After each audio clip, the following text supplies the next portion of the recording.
Many moons have passed since we last set foot on this island, but we are so excited to start a brand new journey with you all. So let us begin this journey by catching up with some old friends.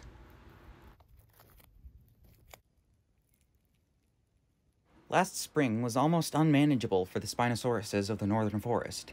The vegetation was far too harsh, but they managed to make it through. This season, however, they may not get so lucky.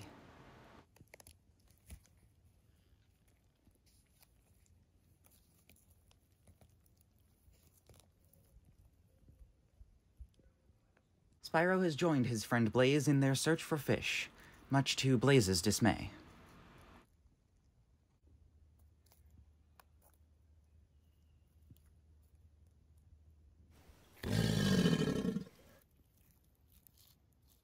Spyro can be very persistent, but he knows when to leave Blaze alone.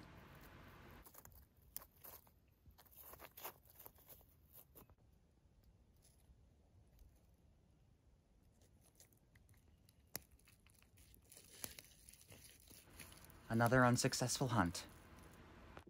With less and less food and less stable conditions, this place is seeming less and less suitable to these creatures. Blaze is making his way back to his resting place, and Spyro is not far behind him. The central plains are drenched by the warmth of the spring sun. Here we can observe a Nasutoceratops, and she is exhibiting some odd behavior. She is in the process of eating a Compsognathus. Many modern-day herbivores have been observed consuming smaller animals or chewing on bones. This behavior would be especially beneficial for ceratopsians, as the extra calcium would help keep their horns and ornaments in working order. Nearby, we see another familiar face. This is Hammond, the same bull stegosaurus that we observed back in 2018, and his herd is not far behind him.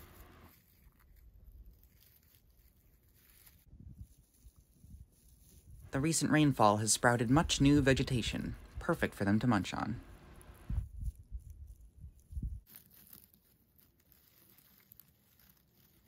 But this young Dinosaurus is inching closer to the jaws of death.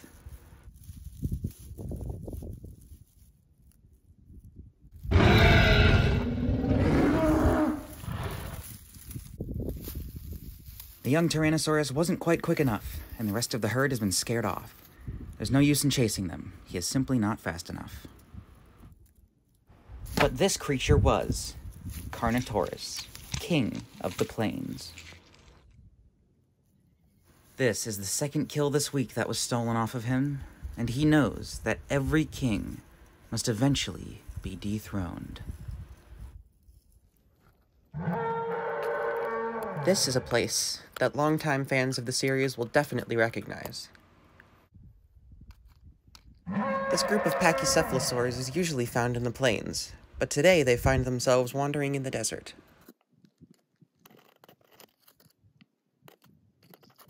Unfortunately, the lake water is far too scarce and dirty this time of year for it to be sufficiently hydrating.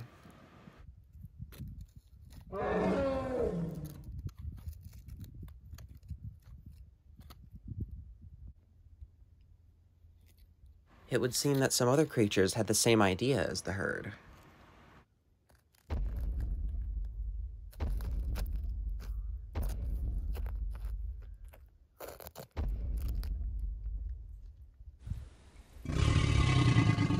Alex, the Allosaurus formerly known as Allie, has also stopped by for a drink, and her son Alan is not far behind her.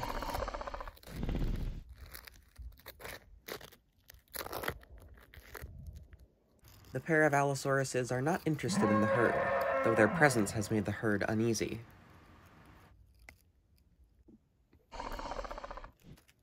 Too often are these creatures depicted as ruthless killers.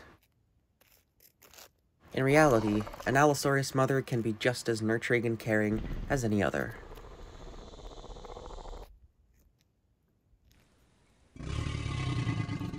Those of you who are observant may have noticed that Alan has barely grown in the time we have not seen him. We are unsure as to why at the moment, but it is very possible that he has some sort of condition that has stunted his growth.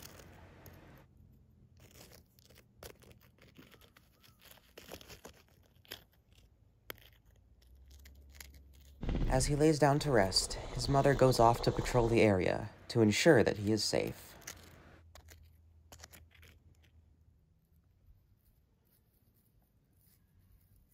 A few hours have passed, and we meet up again with Nancy the Nasutoceratops, who has traveled slightly eastward in search of a place to rest. She is without a herd, so she must be careful when choosing a resting place.